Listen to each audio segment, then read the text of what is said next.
Welcome to footballgameplan.com, where football makes sense. I'm Tyler Merkovich with Emery Hunter's Art Playbook, and we're bringing you Week 11 action of the NFL season. We have the struggling Seattle Seahawks visiting the NFC North's best, the Minnesota Vikings. Seattle just having struggles on that offensive line.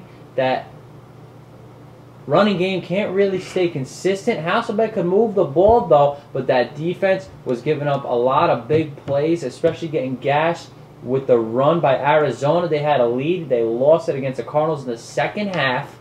What are your keys to victory for Matt Hasselbeck, and how does Coach Mora rally the troops and really get this thing going together with a bunch of injuries for Seattle? I saw something last week for the Seahawks that I like. I like the fact that they were able to spread the football around in the passing game. They have to continue to do that. They got Hushmanzada involved early.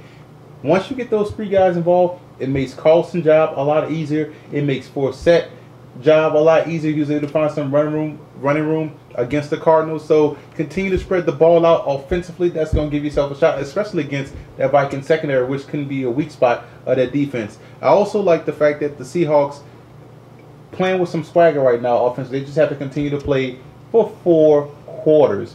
You look at the Cardinals game, they shut it down early. You look at Detroit, they was down early but came back late.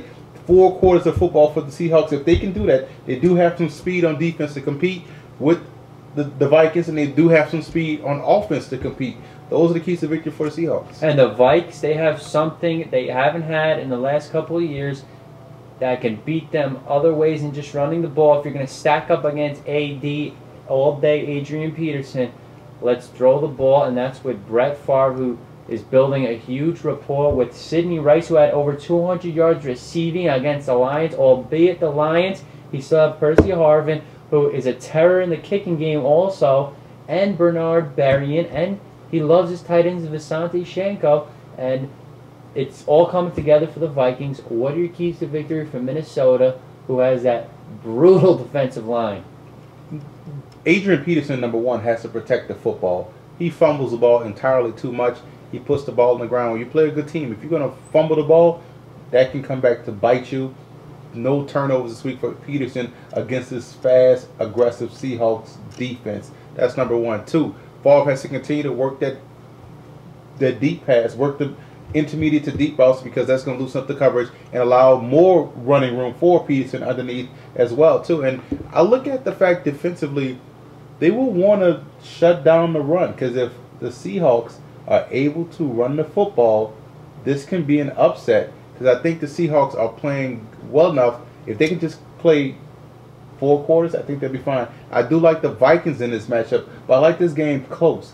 I think Seattle comes out and plays inspired football. They do have a lot of speed. I think this game could be closer than a lot of people think. Yeah, I like the Vikings. You know why? Seattle has a pretty good secondary by Trufant and Wilson and a couple others, Kelly Jennings. And Minnesota is going to have trouble stopping their passing game with Hushmanzada, because they don't have their top corner, and their secondary isn't really that good in coverage in the first place. They're good against a run. Against a pass, they're a little inconsistent. So this game could be close, but I'm going to take the Vikings. They're just too complete on both sides of the ball in the trench, offensive line, defensive line. For more NFL coverage, visit footballgameplan.com/NFL.